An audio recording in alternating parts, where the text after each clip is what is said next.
Well, 2022 was certainly a wild ride for real estate in North Vancouver. We started the year with bidding wars and dramatic price increases, and then the bank rate went up, and we saw the market slowing as well as decreasing prices. Let's take a closer look. Okay, for detached homes, there were 751 sales, a 37% decrease over 2021. With new listings, we had 1,472, which was about a 13% decrease over the previous year. And with inventory, that's inventory of listings for sale, just 222 at the end of the year. That was about the same as how we ended 2021.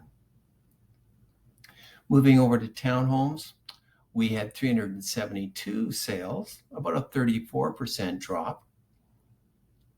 For new listings, 665, or about 7.6% fewer new listings.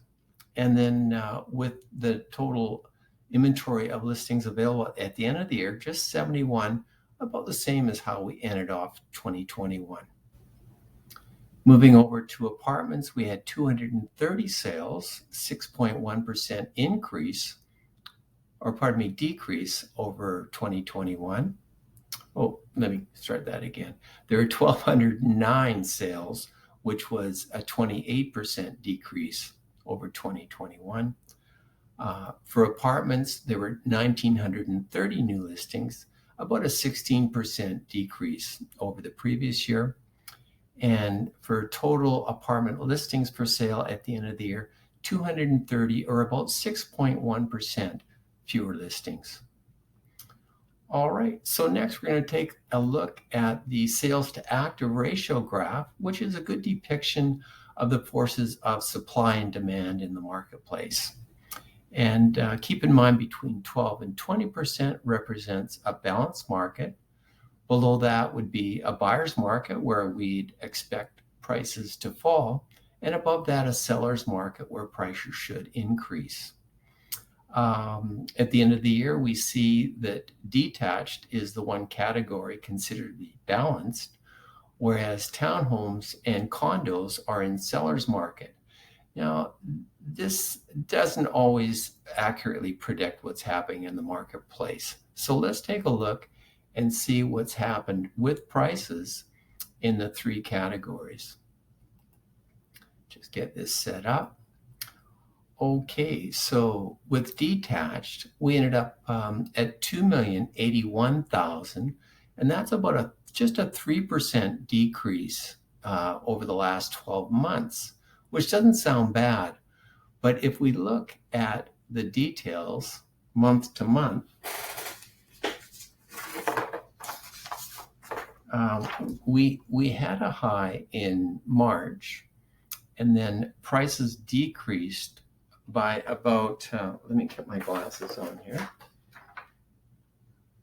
by about 336,000 till the end of the year. So that was about a 13.9% decrease. And then moving over to townhouses,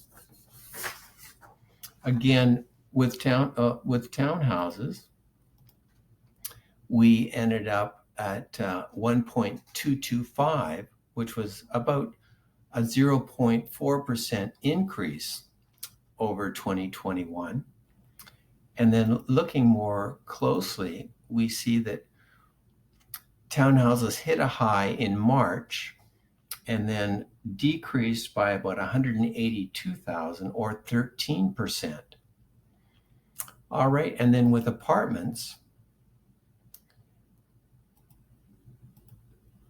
we ended up at 756,000. That was about a 1.7% increase over 2021. And then looking at what happened throughout the year, a high was reached in May, 862,000. And then we had a decrease of about 85,000, or a 10% decrease from May to the end of the year.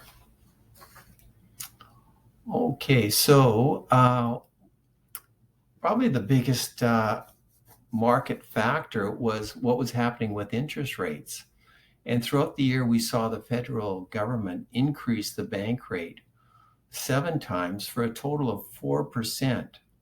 And this caused the variable rates to go up by about 3%, or 5-year fixed mortgages went up about 2.25%. So that really slowed things down. It really affected the affordability in the marketplace. So what can we expect in 2023?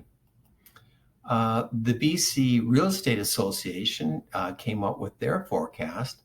They felt that for Greater Vancouver, in terms of the unit sales, detached would be down about 11.6%, apartments would be down 17.7%, and townhomes about 8% down.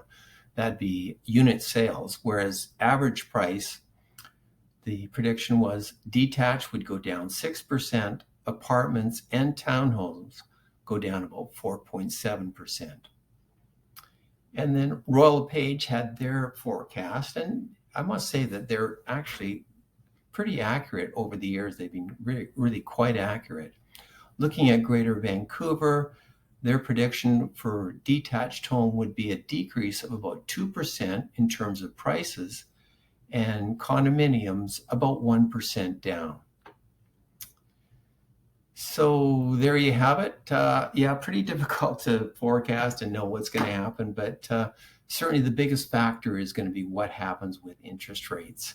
If the federal government is able to get a handle on inflation, I feel that probably the interest rates will maybe not have as high a price hike, or even possibly stop hiking and go down. So that'll certainly be a big determinant. But either way, I just like to take this opportunity to wish you and your loved ones a very happy and healthy new year. Take care. Bye now.